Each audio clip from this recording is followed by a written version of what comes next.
Richard Pieper, we pronounce it Piper instead of the German way Pieper, because there was a war criminal named Pieper in the Belgian Bulge. Did you know about him? Yeah.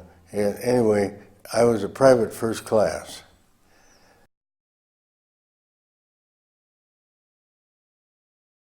I was drafted after 1 year of college in June of 1943 when I was 19.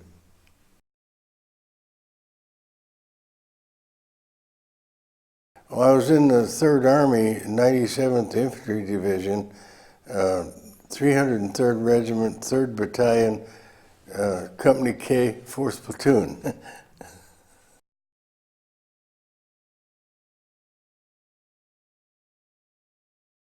I think when we were in Tepla and the war ended and all of the 2nd Panzer Division ran from the Russians and surrendered to us, but they acted like they were very arrogant, like all we did was interrupt their plans.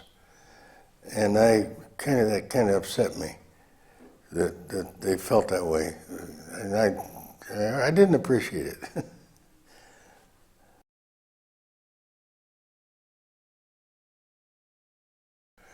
No, see,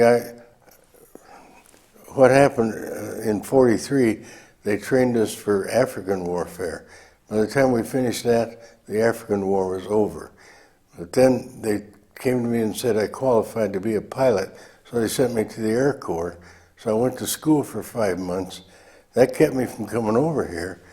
And then, because I'd been trained in the infantry, they took 71,000 of us out of the Air Corps that were training to be pilots and put us all back in the ground forces.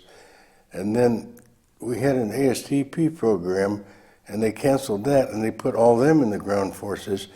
And it ended up, our division, the 97th, is rated as the highest IQ division in World War II. And they said we caught on to combat quicker than any other outfit. But we all had officers' IQ, 110 and higher. And I was so surprised because they wrote a book in somebody on General Petraeus' staff wrote that in the story, and I didn't know they realized it.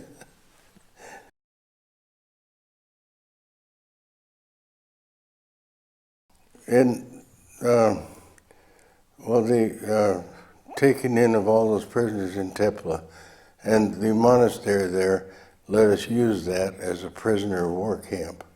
And I didn't realize that monks there were German. I thought they were Czech, but they weren't. Anyway, I've been back there about 3 times to see it. And I wanted my family to see it because it's so beautiful. And then, of course, we got sent to Japan from here. After 2 weeks, they sent us out of Germany back to France, and we were the first ones back to the States from here.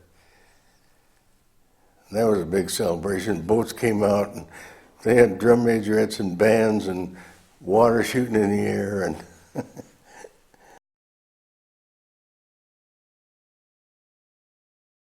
1995, yeah.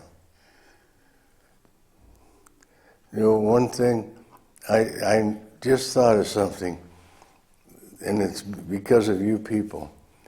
When we finished taking all the prisoners in, I said to our Jeep driver, let's go to Pilsen. It's only 40 kilometers, and they must have a brewery. And we found Pilsner Urquell, and they gave me 5 kegs of beer for our company. And so we all had plenty of beer to drink over there in Tepla. And I thought that was really sweet of them to do that for us.